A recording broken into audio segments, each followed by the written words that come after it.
Howdy folks, Jambareeqi here, and welcome to another episode of Jambareeqi Orange, the show where I let my patrons decide what I review. For this episode, the options were Batman Forever, The Swan Princess 3, Dr. Dolittle 1998, Bad Boys, Akira, and Ugly Dolls.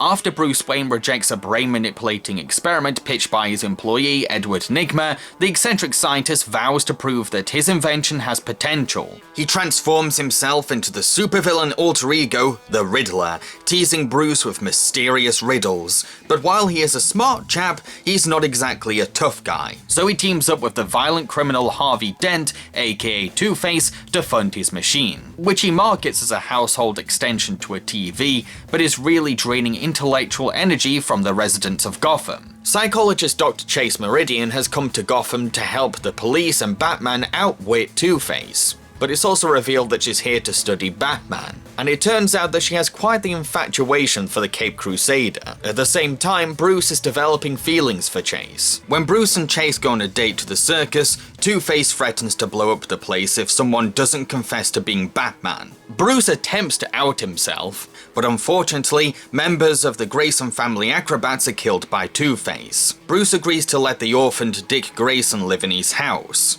but the teenager is more adamant about getting revenge on Two-Face. And when Dick discovers the Batcave, he insists that he and Batman team up to fight Two-Face, with Dick wanting to be called the superhero Robin. Like a lot of the other 90s Batman movies, I loved watching this movie on VHS again and again and again as a kid. Rewatching as an adult though, I didn't like it. A big problem is that the movie is trying to have a mass appeal. It wants to convince upset parents that it's not as dark and weird as Batman Returns, but it also attempts to attract the fanbase that enjoyed Tim Burton's movies. The end result is tonally confusing, bouncing between being a goofy, colourful comic book blockbuster and a brooding psychological thriller, as if someone keeps accidentally pressing the remote again and again, switching between two different films. I can't say that this film is a good example of balancing a light and dark tone together, because all I see is a movie trying to appease everyone in the audience at the same time without blending anything naturally. As a family-friendly action comedy, it's a film that mistakes obnoxious and loud for fun. Visually, the combination of bright neon colours with pitch black darkness looks rather garish and dizzying. Yeah, it's a unique look for a film, but I can't say that I find it aesthetically pleasing. While the villain actors, Jim Carrey and Tommy Lee Jones, mug, shout, scream, and cackle their way through the film, both being given way too much freedom and no sense of restraint as performers, adding to the film's overall nauseating and over-the-top direction. As a drama, it's lacking passion and substance. I do appreciate that the film is carrying on the first two movies' themes of duality and grief, but it's clear that director Joel Schumacher's heart is more in the cosmetic side of filmmaking, preferring the theatrical cartooniness of the villains or the bombastic energy of the action-packed set pieces, which unfortunately leaves the more serious scenes to often come off as flat and tired. Killing Two-Face won't take the pain away. It'll make it worse. Experiment experiments, right, Bruce? I don't need your advice. I don't need your charity. I understand how fun it can be to indulge in the flamboyancy of Batman's rogues gallery or blow up sets with pyrotechnics, but it's still a director's responsibility to put the same level of enthusiasm into the more dramatic scenes, because they're the backbone of the film. The flashback scenes for Bruce's repressed memories are so overdone that they look like they're from a heavy rock music video. I was expecting Meatloaf to cameo any second. It's a shame that Joel chose to delete a really powerful and meaningful scene in which Bruce finds a secret from his past in the Batcave, discovering that he repressed the idea that he was responsible for his parents' death, and he comes face to face with Man-Bat. As the camera majestically sweeps around the juxtaposing figures, it's a startling and provocative image that took my breath away and adds so much to the movie. A big part of this movie is Bruce Wayne's relationships with the other characters, most notably his fatherly bond with Dick and his romance with Dr. Chase. But sadly, I have to say that these aspects were handled poorly. Dr. Chase is far from a professional psychology expert. She's the 90s Hollywood idea of a female doctor, a marketable fantasy that fetishizes women psychologists. Her sexual obsession with Batman isn't cute or adorable, it makes her incredibly insensitive, irresponsible, and way too distracted. Whenever Two-Face is attacking innocent citizens, Chase puts most of her energy into hitting on Batman, completely ignoring the possible casualties and not acting like any normal human would in a situation like this. Her mind is frequently more on her wild sex drive than her moral responsibilities, awareness of her surroundings, or sense of compassion. This isn't a woman conflicted between her profession and her hidden desires for Batman. She is not fighting to restrain her temptation. She's the kind of person who abuses the bat signal to get a crush's attention in order to seduce him, when someone could be in danger at the same time. There's being sexually confident, and then there's just being haughty and reckless. This is the latter. I actually kept thinking that she needs to see a psychologist herself. She's maybe suffering from extreme nymphomania and possible other mental symptoms. But the film never addresses her behavior as problematic, and instead romantic and sexy. The bat signal is not a beeper. Well, I wish I could say that my interest in you was purely professional. Heck, even if you can look beyond all this, it's hard to ignore how she can be condescending too. Sometimes talking to Bruce like he's too stupid to understand her terminology. My opinion, this letter writer is a total wacko. Wacko? That a technical term?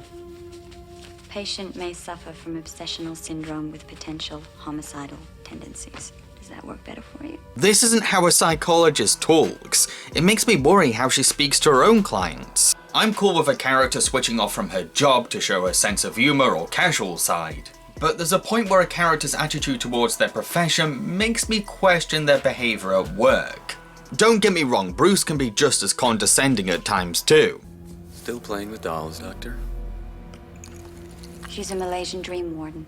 But that doesn't excuse Chase from doing the same, especially when she's in a profession that requires social etiquette and respectful restraint. She does eventually realize that wanting to date Batman is an unrealistic and immature romantic pursuit, making the epiphany that it'd be healthier to date Bruce. But she never admits that her erotic obsession with Batman got in the way of her profession, or that she may have serious mental issues that need evaluating. Speaking of the love triangle, this mainly serves as a way for Bruce to see if Chase loves him as himself or the Bat more, which does play into the theme of duality, but after learning what kind of character Chase was, I couldn't care less who she chose, because this is not a level-headed woman. Yeah, she does eventually help Bruce to tap into some repressed memories, finally using her qualifications to support our hero mentally, but for the most part, I found her to be rather creepy and patronizing. Then we have Robin.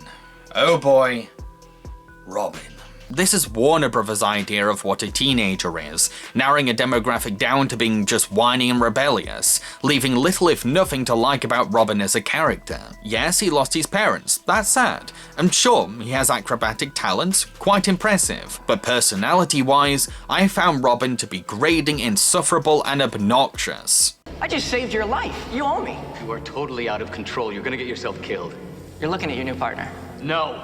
Bruce, whenever you go out tonight, I'll be watching. And wherever Batman goes, I'm gonna be right beside him. He spends the whole film whinging about getting revenge on Two-Face and moaning at Batman for not helping him, while Bruce insists again and again that vengeance isn't the answer, with Robin clearly not listening. You make the kill. But your pain doesn't die with Harvey, it grows. So you run out into the night to find another face. And another. Yes, it's realistic for teenagers to be demanding, sulky, and reckless, but that doesn't mean that they can't improve, learn, or change. A well-developed teen character goes through a coming-of-age experience, because teenagers are capable of growing. You'd think that Dick would come to understand Bruce maybe halfway through the film, so that Batman could trust him as a partner before feeling comfortable inviting him into the field. But nope! He just keeps nagging at Bruce until the Cape Crusader gives in, shrugging off Robin's bloodlust as he sets off on an important risky mission to rescue Chase from the villains. It's only when Robin eventually takes on Two-Face and sees him holding on to the edge for dear life that the boy wonder finally understands what Bruce meant. Which is the worst possible time for him to develop a conscience, because then this happens. Oh, good boy. Good boy. The bat has taught you very well. It's normal. Stupid, but noble. Ooh, you sack of bags of buckets of idiots! I'm sorry, but pointing out that your character is being stupid doesn't make them less stupid. I'm all for a hero showing a sense of compassion, I encourage it even. But when you're dealing with an impulsive, violent criminal like Two-Face, you've got to go in with a sense of wit and caution. If Dick had gradually matured throughout the movie by maybe demonstrating a sense of mercy to the crook he confronted earlier on, or perhaps let Bruce's advice sink in, then Robin could have gone into this dangerous mission with a sensible head on, proving that he could be noble and wise rather than noble and stupid. And yes, I know that Robin's foolishness is what leads to him being an integral part in the finale, in which the villain asks Batman to choose to save Dick or Chase, playing into Bruce's dilemma about whether he's Batman or Bruce Wayne. But if the film was set on making Robin a captive in the finale, they didn't need to make him do the right thing at the wrong time, he just had to be overpowered by Two-Face. You shouldn't have to delay a character's development or sacrifice their intelligence in order to move the story in the direction you want, especially at the cost of making said character insufferably stubborn in the process. Heck, the movie even goes back on the whole don't kill the villain, it makes the hero just as bad philosophy when Batman ends up sending Two-Face plummeting to his death, contradicting the scene before and the message of the film. I did not find Dick Grayson to be likable at all. He's what Hollywood thought makes a teenager relatable at the time, being more irritatingly cocky than anything. So what about the villains? A Batman movie is nothing without its rogues gallery. Jim Carrey is pretty much playing Jim Carrey, which dictates his take on Edward Nygma and the Riddler. As Edward, he's not exactly nuanced, but he's believably unhinged, playing him as a love-struck Bruce Wayne fanboy with a desperate need for validation. And you are? Nygma. Edward Nygma, you hired me personally, just like I tell everyone. As the Riddler, Carrey is basically doing a Joker impression while showing off his usual cartoony shtick, abandoning the character setup earlier in favour of pandering to fans of his comedy films.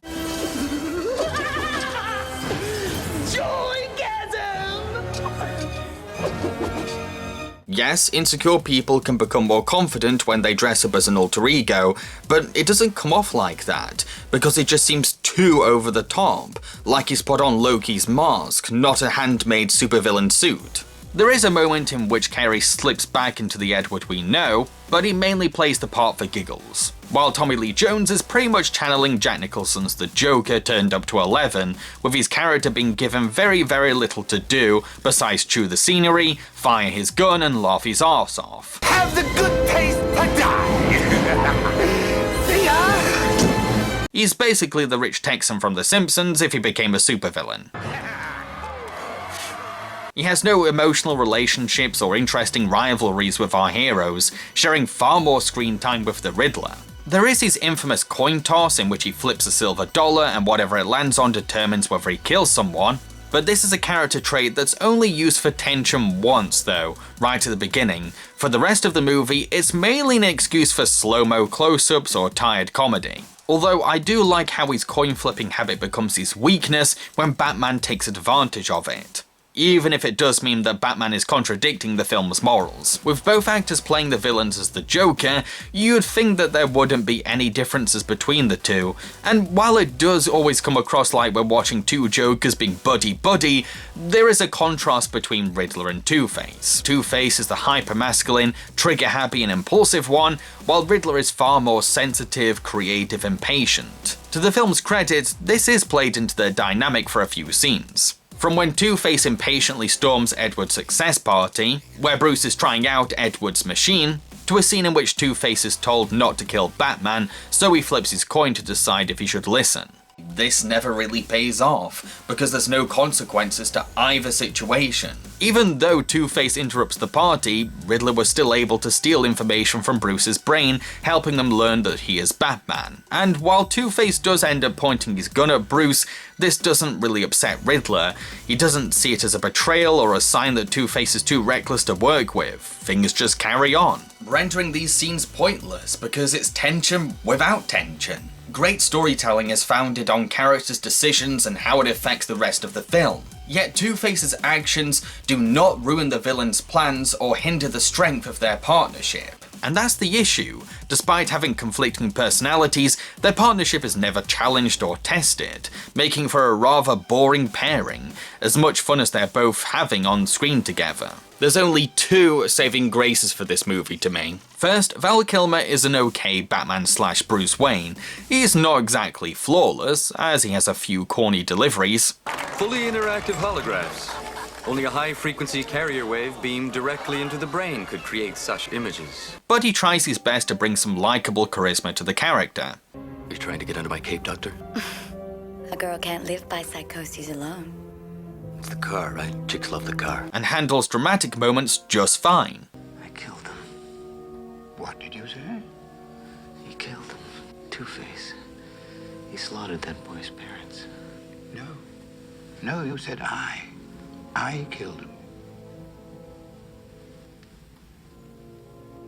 Sure, I do often forget that Val Kilmer ever played Batman, but I can't say that it's the worst take on the character I've seen. Secondly, the movie brings back Michael Gough as Alfred. And while his material isn't great, Michael brings some much needed quaint calmness and refined nuance to the film, while most of our actors are shouting, hamming it up, or whining. Some hero I turned out to be. But your father was right. You are a hero, I can tell. To conclude, while I do have nostalgic feelings for Batman Forever, rewatching it as an adult, I have to admit that I think it's mediocre at best. While it may be better than Batman and Robin, it still shows signs that the franchise was going in a more superficial direction. I don't even find it so bad it's good. It's too artificial, shallow and cynical to be fun. I'm watching Jim Carrey flaunting himself in glittery spandex and Tommy Lee Jones giving his silliest performance ever, yet I'm mainly feeling bored. It fails at being good and entertainingly bad. Some say that this film is like a tribute to the 60s Batman TV show, but that series was actually witty, clever and had a better sense of restraint, as goofy and flamboyant as it was.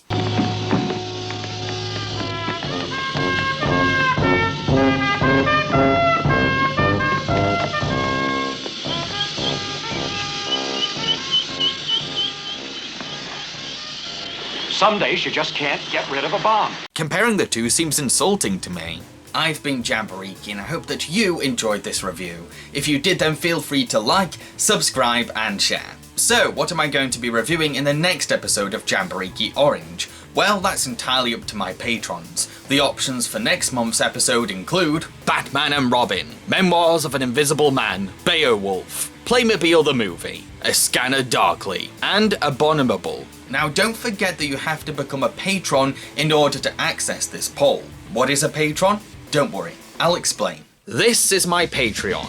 It's a site for my fans to support me financially on through a monthly basis. Those who donate are called patrons. Patrons can donate as much as they want and are welcome to stop donating anytime. In return for their generosity, patrons are given exciting rewards based on their pledge amount. These rewards include early access to my videos before they go up publicly on YouTube, behind the scenes content, their name in the end credits of my videos, a chance to request a review of anything at all, and much more.